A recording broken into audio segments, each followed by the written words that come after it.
High বন্ধুরা, তোমাদের সাথে আমি আজকে শেয়ার করব ডালিয়ার খিচুড়ি বানানো।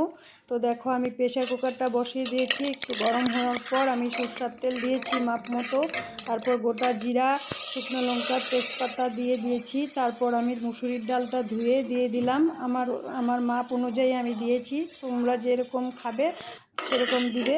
তো আমি আমার মাপ মতন দিয়েছি, কারণ আমি বেশি ডাল দেব না, কম করে ডাল দিয়েছি। তারপর আমি একটু সবজি কেটে দিয়েছি। সবজি আমার ঘরে যা যা ছিল তাই দিয়েছি। তোমরা তোমাদের ইচ্ছা মতন সবজি দিতে পারো, নাও দিতে পারো, স্কিপ করতে পারো। তারপর আমি এটা একটু লাড়াচাড়া করব। করার পর দেখো আমি ডালিয়াটা ধুয়ে রেখেছি, ধুয়ে রেখে এই যে দিয়ে দিচ্ছি। মানে ধুয়ে ভিজিয়ে রেখে দিয়েছিলাম। তারপর একটু সময়, তারপরে এখন এটা প্রেসার কুকারে দিয়ে দিলাম। দিয়ে এখন এটা লাড়াচাড়া একটু করে তারপর এখানে জল দিয়ে দিব। দেখো দেখে নাও, একটু লাড়াচাড়া করছি তো এখন জল দিয়ে দিলাম। মানে এটা আমার গ্লাসটা 1 পোয়ার গ্লাস, আমি 3 গ্লাস জল দিয়েছি। তোমরা তোমাদের ইচ্ছা অনুযায়ী, মাপ অনুযায়ী তোমরা দিবে, যতটুকু রান্না করবে ওই হিসাবে দিবে, দ্বিগুণ জল দিতে লাগবে। যতটুকু তোমরা ডালিয়া নিবে তার থেকে দ্বিগুণ জল দিতে হবে। তো এখন দেখো আমি হলুদের গুঁড়ো মিক্সড করে দিয়ে দিলাম, একটু সামান্য দিয়েছি, বেশি দেইনি। তারপর জিরের গুঁড়ো সামান্য দিয়ে দিলাম। এটাও ভালো করে মিক্সড করতে হবে। তারপর মিক্সড করার পর একটু চিনি দিয়ে দিলাম। সবজিটা ভালো সিদ্ধ হবে, ডালটাও সিদ্ধ হবে, আর কালারটাও ভালো হবে, স্বাদও হবে, এর জন্য একটু চিনি দিয়েছি।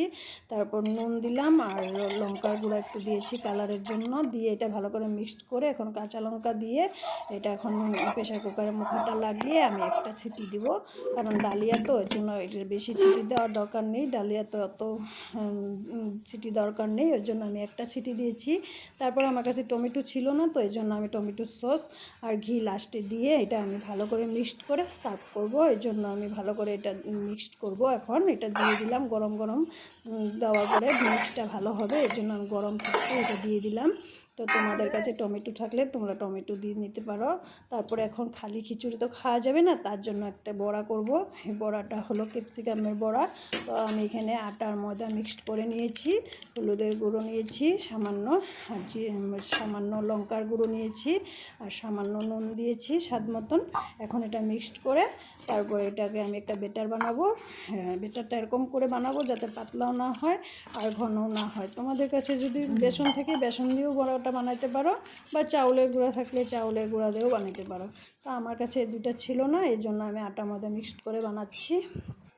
তো দেখো এই যে তেল গরম হয়ে গেছে কড়াইতে, এখন আমি বড়া ছেড়ে দিলাম ক্যাপসিকামের।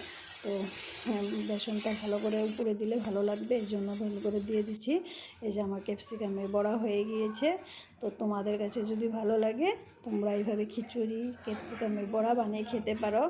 তো এই যে আমার খিচুড়ি আর ক্যাপসিকামের বড়া আর আচার, এটাই আমার আজকের মেনু। তোমাদের যদি ভালো লাগে আমার চ্যানেলটা সাবস্ক্রাইব করো, লাইক কমেন্ট